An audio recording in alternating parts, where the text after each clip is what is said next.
السلام علیکم آڈینس، کیسے ہیں؟ امید ہے ٹھیک ہوں گے۔ جو ویڈیوز اپلوڈ کر رہے ہیں بیٹا، اس کو بار بار ایک دفعہ آپ اسے ڈاؤن لوڈ کر لیں اور بار بار اس کو پڑھتے رہیں تاکہ آپ اچھی سی ریڈنگ جو ہے وہ سیکھ سکیں۔ یہ گریڈ 5 کا چیپٹر نمبر 5 ہے اور اس کا نام ہے ریل کا سفر، اور پہلے جو ہم نے پڑھا تھا وہ حصہ اول تھا اور یہ حصہ دوئم ہے۔ جارج اسٹیفن سن نے اپنا کام جاری رکھا۔ اب وہ انگلستان کی ایک مشہور کمپنی میں انجینئر کے عہدے پر فائز ہو گیا۔ 1821 میں اس کمپنی نے 2 شہروں کے درمیان پٹری بچھانے کا کام اسٹیفن سن کو سونپ دیا۔ 1 سال کے عرصے میں یہ پٹری مکمل ہوئی۔ اس پٹری پر کوئلے سے بھری ہوئی 21 ویگنوں کو اسٹیفن سن کے بنائے ہوئے 2 انجنوں کی مدد سے کھینچا گیا۔ 25 میل کا یہ فاصلہ اس مال گاڑی نے 8 میل فی گھنٹہ کی رفتار سے طے کر لیا۔ اس سفر کی پوری دنیا میں دھوم مچ گئی۔ ٹرین کا یہ سفر اتنا مفید ثابت ہوگا، اس کا اندازہ اس سے پہلے کسی کو نہ تھا۔ چھوٹے بڑے تاجر اور کسان سب مستفید ہونے لگے۔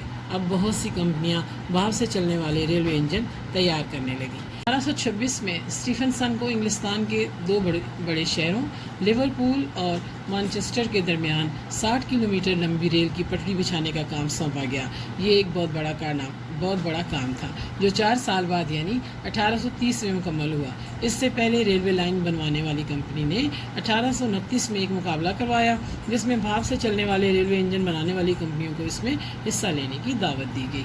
ہر کمپنی نے اپنا بہترین انجن مقابلے میں پیش کرتے ہوئے دعویٰ کیا کہ اس کا تیار کردہ انجن اس ریلوے لائن کے لیے بہترین ثابت ہوگا، لیکن آخری فیصلے کے مطابق جارج اسٹیفن سن کا بنایا ہوا نئے ماڈل کا انجن راکٹ اپنی کارکردگی کی بنا پر بہترین قرار پایا۔ اس انجن کو بنانے میں اس کے بیٹے رابرٹ اسٹیفن سن نے بھی باپ کا بھرپور ساتھ دیا۔ اتنا سب کچھ دیکھ کر انگلستان کی حکومت نے بھی اس کام میں دلچسپی ظاہر کی اور ریلوے لائن کے انتظامات کی سرپرستی کرنا شروع کر دی۔ جلد ہی پورے ملک میں ریلوے لائنیں بچھانے کا کام شروع ہو گیا۔ اب اسٹیفن سن نے ریلوے انجن بنانے کی ایک کمپنی بنا لی۔ ابتدا میں لوگوں کا خیال تھا کہ یہ ٹرین سسٹم کامیاب نہیں ہوگا۔ لوگ یہ بھی کہتے تھے کہ ان ٹرینوں کی وجہ سے کھیتوں میں تباہی آ جائے گی، دھوئیں سے فصلوں کو نقصان پہنچے گا، شور سے گائیں دودھ دینا چھوڑ دیں گی اور جہاں سے گاڑی گزرے گی وہاں کے تعلیمی اداروں میں تعلیم متاثر ہوگی۔ لیکن حکومت پر ان باتوں کا کوئی اثر نہ ہوا اور کام جاری رہا۔ وہ 15 ستمبر 1830 کی ایک خوشگوار صبح تھی۔ صبح 10 بجے کا وقت تھا۔ اس دن اسٹیفن سن کی ٹرین نے لیورپول سے سفر شروع کرنا تھا، تب ایک توپ چلنے کی آواز آئی۔ پلیٹ فارم پر کھڑا مجمع خاموش ہو گیا اور انتظار کرنے لگا۔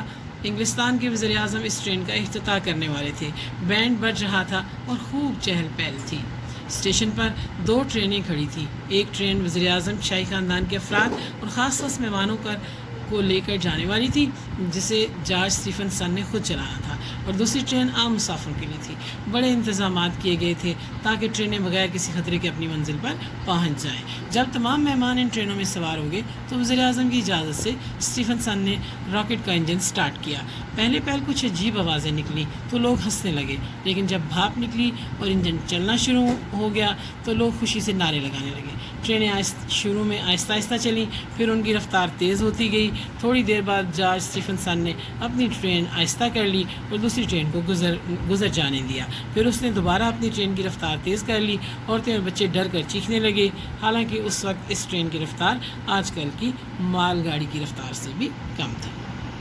اب یہ ٹرین پہلی ٹرین سے آگے نکل چکی تھی۔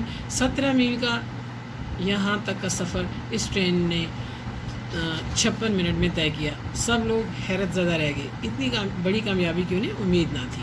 سفر کے دوران تھوڑی دیر کے لیے جارج اسٹیفن سن نے اپنی ٹرین روکی۔ وہ یہ دکھانا چاہتا تھا کہ ٹرین رک کر دوبارہ بھی چل سکتی ہے اور آگے پیچھے بھی جا سکتی ہے۔ اس دوران کچھ سرکاری افسران ٹرین سے اتر گئے اور غیر محتاط طریقے سے پٹری پر چلنے پھرنے لگے۔ جب دوسری ٹرین پاس سے گزری تو ایک وزیر اس کی زد میں آ کر زخمی ہو گیا۔ جارج نے اسے اپنی ٹرین کے پہلے ڈبے میں لٹا کر 36 میل فی گھنٹہ کی رفتار سے گاڑی چلائی اور 25 منٹ میں مانچسٹر پہنچ گئے۔ وزیر کو اسپتال پہنچا دیا گیا لیکن اس کی جان نہ بچائی جا سکی۔ اگرچہ یہ ایک افسوسناک واقعہ تھا، لیکن یہ بات سب پر ثابت ہو گئی کہ تیز رفتار گاڑیاں کتنی مفید ہوتی ہیں۔ جارج اسٹیفن سن کو ریلوے کا باپ کہا جاتا ہے۔ 1830 کے اس کامیاب سفر کے بعد اسے بے شمار آرڈر ملے۔ اب وہ ایک بہت امیر آدمی تھا۔ اس کی محنت و کوشش سے ایک ایسی چیز ایجاد ہوئی جس نے لوگوں کے سفر کو آسان بنا دیا۔ اس کا بیٹا رابرٹ اس کے ہر کام میں شریک تھا۔ رابرٹ ایک بہت منجا ہوا انجینئر تھا۔ اس نے اپنے والد کی زندگی میں ہی بہت ترقی کر لی تھی۔ اس نے نہ صرف اپنے والد کے کام کو آگے بڑھایا بلکہ ریلوے لائنیں بچھانے میں اس کا کوئی ثانی نہیں تھا۔ اس کے بنائے ہوئے پل اپنی مضبوطی، ڈیزائن اور پختگی کے حوالے سے دنیا بھر میں مشہور ہوئے۔ رابرٹ اسٹیفنسن کو 19ویں صدی کا بہترین انجینئر قرار دیا جاتا ہے۔ اس نے اپنا اور اپنے والد کا نام خوب روشن کیا۔ اسی طرح اگر آپ بھی محنت و کوشش کریں تو وہ کامیابی آپ کا مقدر بن سکتی ہے۔ پھر ہر انسان آپ کی قدر کرے گا۔ شکریہ۔ اللہ حافظ۔